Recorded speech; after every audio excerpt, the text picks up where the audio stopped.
2024లో ఖచ్చితంగా బీజేపీ జనసేన కూటమి అధికారంలోకి రాబోతుందంటారా? ఖచ్చితంగా. ఖచ్చితంగా. There is no other alternative. ఎందుకంటే చంద్రబాబు ఎన్ని జిమ్మిక్కులు చేసినా ఇప్పుడు చంద్రబాబు అందుకనే కదా ఎక్కడ ఈ కూటమి వచ్చేస్తుందో అని ఏదో ఒక రకంగా మాకు వాళ్ళకి మంచి అండర్‌స్టాండింగ్ ఉంది. నాకు జగన్‌కి మంచి నాకు పవన్‌కి మంచి ఉంది. బీజేపీ తోటి మాకు అప్పుడు తప్పు చేశాను. నేను కేంద్రంతోటి విరోధం చేసుకొని తప్పు చేశాను. ఇప్పుడు మళ్ళీ నేను బుద్ధిగా ఉంటాను. వీలైతే అవసరమైతే కావాలనుకుంటే నేను మోడీ గారి షా గారి కాళ్ళ మీద కూడా పడి నమస్కరిస్తాను అనే లెవెల్‌లో ప్రాధేయపడతాడు. ఎందుకు ఇది వస్తుంది ఈ కూటమి మళ్ళీ తనే అలా ఎలాగోలాగా కలుపుకొని ఎలాగోలాగా చేసేసుకుని మళ్ళీ గెలిచేంత వరకు కూటమి అని పెట్టి గెలుస్తాడు. గెలిచినాక మీరేముందుకు అడుగుకుంటూ మా అంటారు. 2 సార్లు అతను 2000లో గెలిచినప్పుడు కానీ 2014లో గెలిచినప్పుడు కానీ బీజేపీతోటే గెలిచాడు. 2 సార్లు బీజేపీ ఉన్నప్పుడే గెలిచాడు. లేనప్పుడు 2004 నుంచి 10 దాకా 14 దాకా బీజేపీ లేదు ప్రభుత్వం. ఇంట్లో కూర్చున్నాడు. మేము వస్తేనే మా దీంట్లోనే మా షాడో తోటే మా యొక్క ప్రభావంతో ప్రాబల్యంతో గెలిచి 2 సార్లు గెలిచాడు. కనుక అతను ఇప్పటికీ ఏదో ట్రై చేస్తూ ఉంటాడు. కుళ్ళు కృతజ్ఞతలు ఎక్కువ కదా ఆయన చంద్రబాబు. ఆయన పేరు అనేక పేర్లు ఉన్నాయి. చంద్రబాబు కాదు చంద్రబాబు కాదు మాటల మాంత్రికులు మ్యానిపులేషన్ మాంత్రికుడు చంద్రబాబు కాదు అబద్ధాల ఆరబోత వీరుడు చంద్రబాబు కాదు వెన్నుపోటు ధీరుడు. ఇలా ఆయనకి రకరకాల బిరుదులు ఉన్నాయి. ఆ బిరుదులన్నిటితో ప్లే చేస్తూ ఉంటాడు ఎట్లాగైనా. అది సాగదు. అది ఎట్టి పరిస్థితిలో అతన్ని ఎంట్రీ లేదు. అతను కూర్చోబెట్టడం అయిపోయింది. ప్రజలు కూర్చోబెట్టారు. మేము ఇంకా క్లియర్గా గేట్ కూడా క్లోజ్ చేసి నువ్వు రెస్ట్ తీసుకుని అయినా వద్దు చాలు. నువ్వు 10 ఏళ్ళు కలిసి దీనికి చేసిన జాయింట్ సీఎంగా ఉన్నప్పుడు జాయింట్ ఆంధ్రాకి సీఎంగా ఉన్నప్పుడు చేసిన నిర్వాహకము చాలు. ఇప్పుడు చేస్తున్న నిర్వాహకము చాలు. ఇప్పుడు చేసిన 5 ఏళ్ళుగా చేసిన నిర్వాహకం చాలు. మాకు వైసీపీ నాయన నీకు దండం అని ప్రజలు ఉన్నారు. కనుక ఖచ్చితంగా మేము రావడం గ్యారంటీ. కూటమి గెలవడం గ్యారంటీ. ప్రజలు మమ్మల్ని నెత్తికెత్తుకుని మేమే కావాలి పైన మోడీ ఉంటాడు. రేపు 2024 కూడా మోడీనే. ఖచ్చితంగా జరుగుతున్న కార్యక్రమాలన్నీ ప్రజలు హర్షిస్తున్నారు. ఈ అపోజిషను వెన్నెముక లేని అపోజిషన్లు వాగే బాగుళ్ళు కాదు కానీ రాజకీయ నిరుద్యోగ బాగుళ్ళు ఈ వీళ్ళు వాగే వాడలేక ప్రజలు ప్రపంచము మోడీ వంక చూస్తుంది. మోడీ వైపు చూస్తుంది. మోడీ ఉంటే చాలు ఈ దేశం ముందుకు వెళ్తుంది అంటున్నారు. వివిధ దేశ ప్రతినిధులు ప్రపంచ దేశంలో పెద్ద దేశాల ప్రతినిధులు సైతం మోడీ ఒక మిషనే వేరు భారతదేశాన్ని అగ్రస్థానం నిలబెట్టాలని మోడీ ప్రయత్నిస్తున్నాడు. మోడీ పాలసీలను వాళ్ళు పొగుడుతున్నారు. ప్రపంచం పొగుడుతుంది. ప్రజలు పొగుడుతున్నారు. రాబోయేది మోడీ. ప్రజలు కూడా అక్కడ మోడీ ఉంటాడు, ఇక్కడ బీజేపీ ఉంటే అన్నీ సవ్యంగా వెళ్ళిపోతాయి. వీళ్ళు కమిషన్ల కోసం వీళ్ళు చేసే పనులకి అక్కడ కేంద్రమేమో మోడీనేమో వీళ్ళు తినటం కోసం లేక డబ్బులు ఇవ్వడు. ఆయన లెక్కలు చెప్పండి చెప్పండి అంటాడు. వీళ్ళు ఇవ్వరు. వీళ్ళకి లెక్కలు ఇవ్వకుండా అంటే తినటం మరిగిన కేసులు కదా వీళ్ళు. రాజకీయ పదవి అంటే ఎంత దోచుకోవచ్చు, ఎంత తినచ్చు, ఇది కదా వీళ్ళ లెక్క. బీజేపీ లెక్క అది కాదే. బీజేపీ లెక్క ప్రజలు మాకు పదవి ఇస్తే, మాకు అధికారాన్ని ఇస్తే ఆ బాధ్యతని భుజస్కంధాలపై పెట్టుకుని ఇది బాధ్యత, మన ప్రజలు గెలిపించింది బాధ్యతతో కోసం, మనం బాధ్యతగా ఉండాలి, పారదర్శకతతో ఉండాలి. అంతే తప్పితే అలంకారప్రాయంగా ఉంటాలు, ఎంజాయ్ చేయటాలు, సెలబ్రేషన్స్ కోసం కాదు, డబ్బులు తినటం కోసం కాదు. It is responsibility. పీపుల్ మీ భుజస్కంధాలపై బాధ్యత పెట్టారు, ఆ బాధ్యత నిర్వర్తించు అనే ఒక క్రమశిక్షణలో ఉన్న పార్టీ మా ధ్యేయం, మా ఉద్దేశం. అందుకనే మా పార్టీ ఉన్న చోట ఎక్కడ అవినీతి ఏమైనా ఉన్నాయి ఆరోపణలు? ఎక్కడ అవినీతి వస్తుంది? బీజేపీ నాన్ బీజేపీ ఇక్కడ తెలంగాణ, ఇక్కడ దీంట్లో ఆంధ్రాలో, అక్కడ మహారాష్ట్రలో ఎక్కడ బీజేపీ లేదు, నాన్ బీజేపీ గవర్నమెంట్స్ ఎక్కడ ఉన్నాయి అక్కడ విచ్చలవిడి. ఇవాళ పాండిచ్చేరిలో కాంగ్రెస్ ప్రభుత్వం పడిపోయే పరిస్థితులు, వాళ్ళ ఎమ్మెల్యేలు వాళ్ళే కుబులాట్లు, ఈ అవినీతిలో వాటాలు తేడా వచ్చి ఇట్లా వాళ్ళ నాన్ బీజేపీ గవర్నమెంట్స్ ఎక్కడ చూసినా అవినీతిలో ఉంది. అదే బీజేపీ పాలిత రాష్ట్రాల్లో ఎక్కడా లేదే. మహారాష్ట్రలో ఫడ్నవీస్ 3 సార్లు ఆయన ముఖ్యమంత్రి అయినా ఒక్క అవినీతి కనపడలేదే. రాజస్థాన్లో కనపడలేదే, ఛత్తీస్గఢ్లో ఆ, 10 సంవత్సరాలు ప్రభుత్వం నడిపినా అక్కడ రాలేదే, గుజరాత్లో ఎన్ని సంవత్సరాలు అయినా ఒకటి రావట్లేదే. బీజేపీ ప్రభుత్వాలు ఉన్న చోట్ల ఎక్కడా అవినీతి స్కామ్స్ కానీ అవినీతి జరగట్లేదు. దేశంలో 7 సంవత్సరాలు అయింది ప్రభుత్వం వచ్చి, బీజేపీ ప్రభుత్వం వచ్చి, ఒక్క అవినీతి ఏది? అదే 10 ఏళ్లలో యూపీఏ గవర్నమెంట్ ఉన్నప్పుడు మన్మోహన్ సింగ్ కూడా ఎన్ని 2G స్కాము, ఆ స్కాము, ఈ స్కాము, ఆ ఒక్క స్కామ్ కాదు కదా, పూటకు ఒక స్కామ్ బయటకు వచ్చింది. అంటే వాళ్ళకి మాకు ఉన్న తేడా. నాన్ బీజేపీ పీపుల్ ఏంటంటే ఈ రాజకీయాల్ని ఒక వ్యాపారంగా, రాజకీయం అనేది ప్రజలను దోచుకుంటానికి, దాచుకుంటానికి, అవినీతి చేసుకుని మనం ఎస్కేప్ అవ్వచ్చు అనే ఒక ఆయుధంగా, సాధనంగా, ఒక స్థానంగా వాడు చూస్తున్నారు. మేమేమో మా సిద్ధాంతం ఏంటంటే, బీజేపీ వాళ్ళ సిద్ధాంతం ఏంటంటే, మనము దేశాన్ని బాగుపరుచుకోవాలి, సమాజాన్ని బాగు చేసుకోవాలి, మన ప్రజల సంక్షేమం బాగు చేసుకోవాలి, మనం ప్రతి భారతీయుడు ఐఎమ్ అన్ ఇండియన్ అని పౌరుషంగా చెప్పుకోగలిగే స్థాయికి భారతీయుడిని తీసుకురావాలి అనేది మా తపన. అది అందుకనే వాళ్ళ రోజుల్లో బ్లడీ ఇండియన్ అనేవారు. వాళ్ళ రోజుల్లో కాంగ్రెస్ పరిపాలన 60 ఏళ్ల పరిపాలన భారతదేశంని ఎవడైనా సరే మనమే బయటోడు అనట్లే, దిస్ బ్లడీ ఇండియా అనేవాళ్ళం. ఇవాళ ఒక్కడిని దమ్ముంటే అనమనండి, ప్రపంచంలో కానీ భారతదేశంలో కానీ ఎవరైనా బ్లడీ ఇండియా అనమనండి. ఇవాళ ఈ 7 ఏళ్ల కాలంతో ఇప్పుడు ఒక్కడిని అనమనండి, దమ్ము ఉంటామని అనమనండి. నో, దమ్ము లేదు, విదేశీయుడికి లేదు, భారతదేశంలో ఎవరికి కూడా బ్లడీ ఇండియా అనే దమ్ము. బ్లడీ ఇండియా అంటే 4కి వస్తారు. ఇవాళ గ్రేట్ ఇండియా అయింది. ఇవాళ ప్రపంచం మొత్తం మీద దేశం భారతదేశాన్ని గౌరవిస్తుంది. ప్రపంచం భారతదేశం వంక చూస్తుంది. ఇంకేమి చేస్తున్నారు? ఇవాళ కోవిడ్లో చైనా, రష్యా తయారు చేసిన మెడిసిన్ కన్నా ఈ ఇండియా తయారు చేసిన కోవిడ్ మెడిసిన్ సూపర్ అని చెప్పి బిల్ గేట్స్ లాంటాడు, యూకే ప్రెసిడెంట్ లాంటాడు, అనేక మంది చెప్తున్నారు. ఎందుకు చెప్తున్నారు? ఇది ఇక్కడ అవినీతి కాదు, ఇక్కడ అవినీతి జరిగి చెప్పరు. ఆ సిన్సియారిటీ, రష్యా లాంటి దేశము, చైనా లాంటి దేశం అంటే వాళ్ళు ఇస్తామంటే కూడా తీసుకోవట్లా. మన దేశం నుంచి 120 దేశాలు మాకు మీ వ్యాక్సిన్ కావాలని అడుగుతారు. That is India. అది మోడీ భారతదేశాన్ని సెల్ఫ్ రెసిలెంట్. అందుకనే భారతదేశం అంటే ఏమైనా చేయగలదు. ఇక్కడ శక్తి సామర్థ్యాలు ఉన్నాయి, మేధా సంపత్తి ఉంది, విజ్ఞాన వికాసాలు ఉన్నాయి. ఇక్కడ చేయలేనిది ప్రపంచంలో ఎవరూ చేయలేరు. ప్రపంచంలో ఎవరూ చేయలేనిది ఇక్కడ చేయగలరు.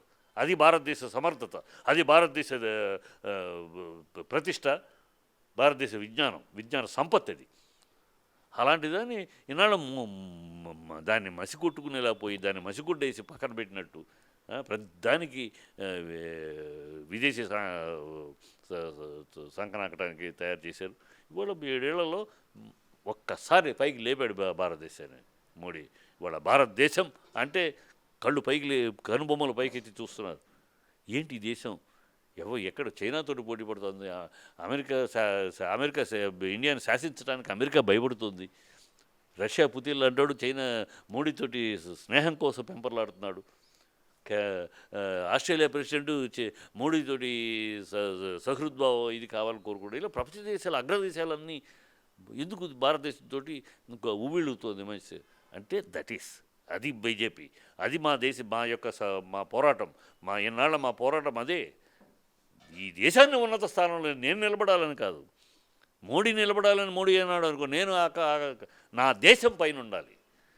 Nation first, everything next. Personal is last, ఆఖరిది.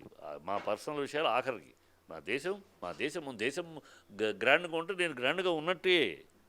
నా దేశాన్ని ప్రపంచం గౌరవిస్తే నన్ను గౌరవించినట్టే. ద గ్రేట్ ఇండియా అని ప్రపంచం ఉంటుందంటే నన్ను గ్రేట్ అన్నట్టే. That is our feeling. ఇవి రాహుల్ గాంధీ లాంటి కుక్కమతి పిందెలు, భారతదేశం కడుపున పుట్టిన పుచ్చంకాయలు, ఇలాంటి వాళ్ళు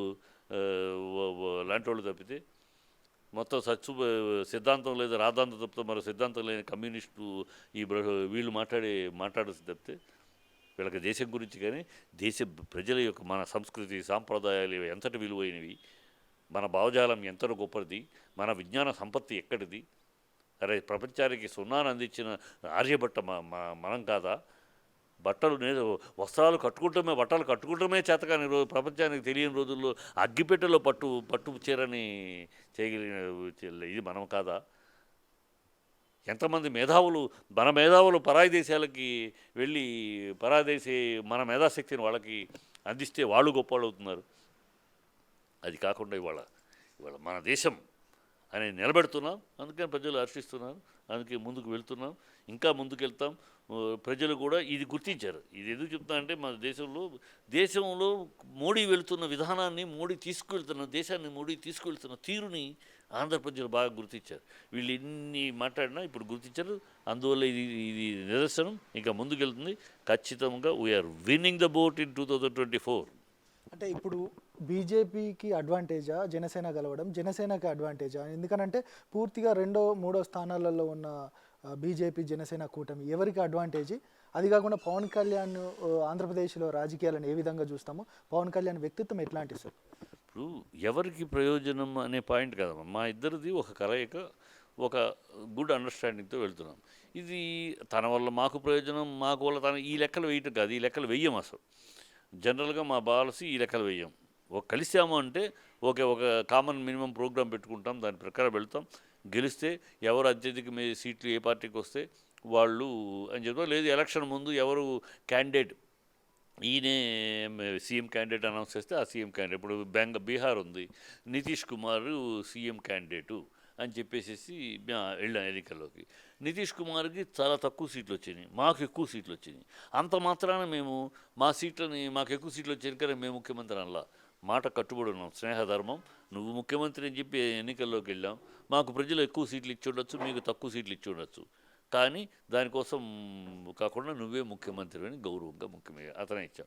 అలాగే రేపు ఎవరిని అనౌన్స్ చేస్తాం, ముఖ్యమంత్రిని అనౌన్స్ చేసి ముందుకెళ్తామా, లేదా ఎన్నికలైన తర్వాత ముఖ్యమంత్రి ఎవరని చెప్తామా, ఆ తర్వాత దాన్ని బట్టి అనుకున్న అండర్స్టాండింగ్ బట్టి వెళ్తాం, పోరాడతాం, గెలుస్తాం. గెలిచినాక ఒకళ్ళ వల్ల ఒక లాభం, ఒకళ్ళ నష్టాలు, లాభ నష్టాలు బేరీజ్ చేసుకుంటే అసలు స్నేహధర్మం ముందుకెళ్ళదు. మా వల్ల అతనికి లాభం ఉంటుంది, అతని వల్ల మాకు లాభం ఉంటుంది. అతనికి ఆర్గనైజేషన్ లెవెల్లో మా యొక్క లాభం అనుకుంటుంది. అతని జనాకర్షణ శక్తి మాకు ఉపయోగపడుతుంది. ఇట్లా మ్యూచువల్ అయ్యి ఇందులో లాభం లెక్కలు వేయకూడదు. అపోజిషన్ వేస్తుంది. అది అపోజిషన్ ఎంతసేపు మా కలయికని చీల్చాలని ఇప్పుడే మొదలెట్టారు ఆల్రెడీ. మీడియా మీరు అన్నారు, మీడియా మిగతా మా విజయాన్ని చెప్పకుండా మాలో ఉన్న లేనిపోని లొకలొకలు ఉన్నాయి. వాళ్ళు బీజేపీ అప్పుడు వీళ్ళు రావట్లేదు, జనసేన ప్రోగ్రాంకి వీళ్ళు రావట్లేదు, ఇలాంటివన్నీ అనవసరం. మేము ఇద్దరు రావాలయ్యా అని రెండు పార్టీలు చెప్పుకుంటే ఇద్దరు వస్తారు. లేదు ఈ కార్యక్రమం మేము చేస్తున్నాం, అక్కడ ఉన్నవాళ్ళు లోకల్గా ఉన్నవాళ్ళు సంబంధించి వస్తే చాలు అని మా అండర్స్టాండింగ్లో మేము వెళ్తాం. అన్ని చోట్ల చంద్రబాబు పరిపాటలేదు కనుక రాజకీయ నిరుద్యోగులు ఉన్నారు వాళ్ళు, తెలుగుదేశం వాళ్ళు కనుక అన్నిటికీ చేస్తాం. మేము అన్నిటికీ కాదు, మేము సిద్ధాంతపరంగా పాయింట్ బై పాయింట్ వెళ్తున్నాం.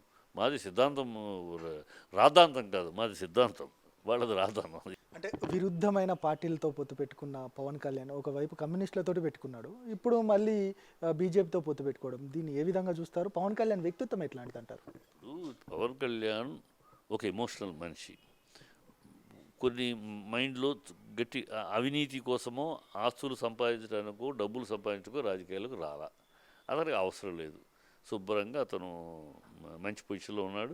ఇప్పటికీ హీరోగా టాప్ హీరోస్లో అతనే ఉన్నాడు. చిరంజీవి తర్వాత టాప్ హీరోస్ అంటే పవన్, మహేష్ బాబు ఆ స్థానంలో ఉన్నాడు.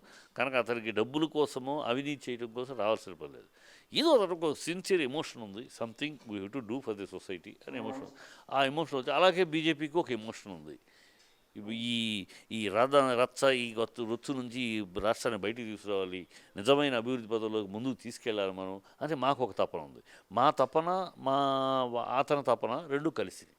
సో అందువల్ల అతను వ్యక్తిత్వంగా ఎమోషనల్ ఉంటే తప్పే ఉంది. ఎమోషనల్ కాకపోతే మాట తీరులో కొన్ని ఉండొచ్చు. ఇప్పుడు అతను ఒంటరిగాడుగా ఉన్నప్పుడు అతను ఆర్గనైజేషనల్ ప్రాబ్లమ్స్ ఇప్పుడు ఒంటరి కాదు, మాతో కలిసి ఉన్నప్పుడు అతనికి అన్ని రకాల ఉన్నాయి, ఒక ఫుల్నెస్ ఉంది. ముందుకెళ్తారు. అతను బ్యాడ్ చెప్పాల్సిన పని లేదు. అంటే ఇవాళ మా పార్టీలో ఉన్నాడు కనుక అని చెప్పడం గతంలో కూడా చెప్పాను. గతంలో కూడా నేను పవన్ కళ్యాణ్ గారు మాకు విరోధంగా ఉన్నప్పుడు మమ్మల్ని తిట్టినప్పుడు కూడా ఆయన అప్పుడప్పుడు కొంచెం ఎమోషనల్గా నోరు జారుతాడు. మనిషి రాజకీయాల్లోకి అతను వచ్చింది మనుషులు డబ్బులు సంపాదించడానికి కాదు, ఏదో చేయాలని తపన. ఆ తపనలో సక్రమ మార్గంలో వెళ్ళాలి. సక్రమ మార్గంలో లేడు అని చెప్పాను గతంలో, ఇప్పుడు సక్రమ మార్గంలో వచ్చాడు అని చెప్తున్నాను. మా పార్టీతో కలవడంతో ఆయన ఎమోషన్స్ మా ఎమోషన్స్, ఆయన ఆశయం మా ఆశయం కలిసిని. ఇద్దరు ఆశయాలు ఏంటి? దోచుకుంటాం కాదు, తెలుగుదేశం వైసీపీలాగా దోచుకుంటాం దాచుకుంటాం కాదు. మా ఇద్దరు ఆశయాలు రాష్ట్రాన్ని అభివృద్ధి చేయాలి, రాష్ట్రాన్ని మిగతా రాష్ట్రాలతో పోటీ పడనివ్వాలి, పోటీ పడాలి. గుజరాత్ డెవలప్ అయిందని ఏడవటం, మహారాష్ట్ర ఏడవటం కాదు మనం చేయాల్సింది, పోటీ పడాలి. మనం పోటీ పడి మనం సాధించాలి. మనం దానికి మనం వీళ్ళ వల్ల కాదు, వీళ్ళకి అలవాటు పడిపోయారు. తినమరిగిన కోడి ఇల్లెక్కి కూసిందని సామెత. వీళ్ళు ఎన్నాళ్ళైనా హింతే, వీళ్ళు దీనికి అలవాటు పడ్డారు.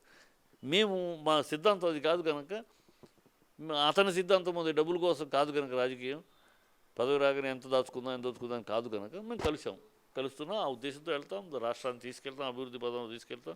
2030 వచ్చేటప్పుడు you will see a different Andhra Pradesh. ఒక కొత్త రాష్ట్రాన్ని, ఒక అభివృద్ధి పదంలో ఉరకలేస్తున్న రాష్ట్ర ప్రభుత్వాన్ని, గవర్నెన్స్ని చూస్తారు. 2030 నాటికి మేము 24లో వస్తాం. 2030 నాటికి మరొకడు కనపడడు. ఎందుకంటే ఇంత మార్పు, ఇంత డెవలప్మెంట్ చేసుకొచ్చిన ఈ పార్టీని కాకుండా మరొక పార్టీని ఇంకెవరు గెలిపిస్తారు? బీజేపీ జనసేన కూటమిని 2029 కూడా తీసుకెళ్తారు. 10-15 ఏళ్ళు, 2024 నుంచి 10-15 ఏళ్ళు బీజేపీకి డోకా లేదు ఆంధ్రాలో.